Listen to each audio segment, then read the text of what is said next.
عید تو گزر گئی لیکن عید مبارک کہتا ہوں، اور ہماری دعا ہے کہ اللہ تبارک و تعالی جتنے بھائیوں بہنوں نے روزے رکھے، عبادات کی، اللہ تعالیٰ ان سب کی عبادات کو، روزوں کو اور دیگر نیک اعمال جو رمضان کی مبارک ساعتوں میں کرنے کے اللہ تعالیٰ نے ان کو توفیق دی، ان سب کو اللہ تعالیٰ قبول فرمائے۔ کچھ باتیں شوال کے روزوں کے بارے میں عرض کر دیتا ہوں، پھر انشاءاللہ قولز کا سلسلہ ہوگا۔ پہلے ایک صدقہ فطر سے متعلق بات یاد رکھیے گا کہ صدقہ فطر عید کی نماز سے پہلے ادا کرنا افضل اور مستحب ہے،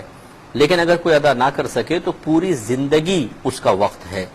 اس میں قضا کا کوئی تصور نہیں ہوتا ہے۔ اگر آپ عید سے پہلے نہیں دے سکے تو بعد میں دینا تھا، ابھی تک نہیں دیا تو اب دے دیں۔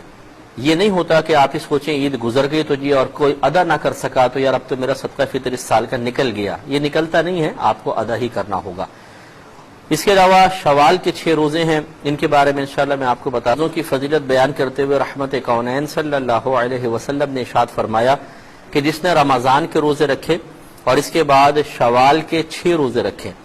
یہ شوال رمضان کے بعد جو اب مہینہ چل رہا ہے شوال کا مہینہ ہے، تو رحمت کونین صلی اللہ علیہ وسلم فرماتے ہیں اللہ تبارک و تعالیٰ اسے پورے سال کے روزوں کا ثواب عطا فرمائے گا، اور اس کی وجہ یہ بیان فرمائی ہے کہ ایک نیکی اللہ تبارک و تعالیٰ کی بارگاہ میں 10 نیکیوں کے برابر ہے، تو گویا کہ ایک روزہ 10 روزوں کے برابر۔ تو اسلامک جو پورے سال کے دن بنتے ہیں تقریباً 360 دن ہوتے ہیں، تو آپ اندازہ کریں کہ رمضان کے 30 دن کے 300 روزے بنے، 6 کے 60 360، تو گویا کہ پورے سال کے روزوں کا ثواب۔ اس میں غلط فہمی بعض لوگوں کے ذہن میں ہے کہ یہ روزے عید کے دوسرے دن سے رکھنا ہی ضروری ہیں، اگر دوسرے دن نہیں رکھا تو پھر فضیلت نہیں ملے گی۔ بعض کہتے ہیں کہ لگاتار 6 روزے رکھنے ہوں گے، علیحدہ علیحدہ نہیں رکھ سکتے ہیں۔ یہ دونوں باتیں غلط ہیں۔ نبی کریم صلی اللہ علیہ وسلم نے ایسی کوئی پابندی نہیں لگائی ہے، عید کے دوسرے دن سے رکھنا شروع کریں تب بھی جائز، پورے مہینے میں جب کبھی رکھیں تب بھی جائز۔ دوسرا، ایک ساتھ رکھیں تب بھی صحیح ہے، اور اگر آپ چاہیں تو ایک روزہ رکھیں، 2-3 دن کا گیپ کر لیں، پھر ایک روزہ رکھ لیں، پھر 2 دن چھوڑ دیں، پھر ایک روزہ رکھ لیں، آسانی کے ساتھ 6 کی تعداد پوری کرنی ہے تو انشاءاللہ آپ کے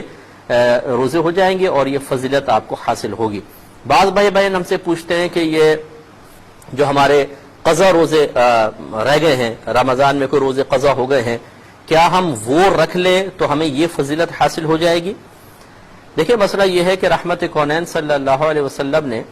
یہی فرمایا کہ اس نے رمضان کے روزے رکھے اور اس کے علاوہ 6 روزے، تو کل مل کر یہ 360 کے برابر بنیں گے۔ اگر آپ رمضان کے روزے جو رہ گئے تھے ان کو ادا کریں گے تو رمضان کے روزے بنیں گے نا، اس کے علاوہ 6 روزے اور رکھنے ہیں، تو لہٰذا یہ تو ہو سکتا ہے کہ اگر آپ قضا روزے رکھیں تو ہم اللہ تعالیٰ سے حسن ظن رکھ لیں کہ اللہ تبارک و تعالیٰ اس فضیلت کو شخص کو بھی عطا فرما دے، لیکن جو قاعدہ قانون وہ یہی ہے کہ 30 رمضان کے فرض روزے اور 6 نفلی روزے مل کر پھر پورے سال کے روزوں کے برابر ہوتے ہیں، تو اس لیے ہم مشورہ دیں گے کہ آپ یہ 6 نفلی روزے رکھ لیں اور اس کے علاوہ پھر قضا روزے اور دنوں میں پورے کر لیں۔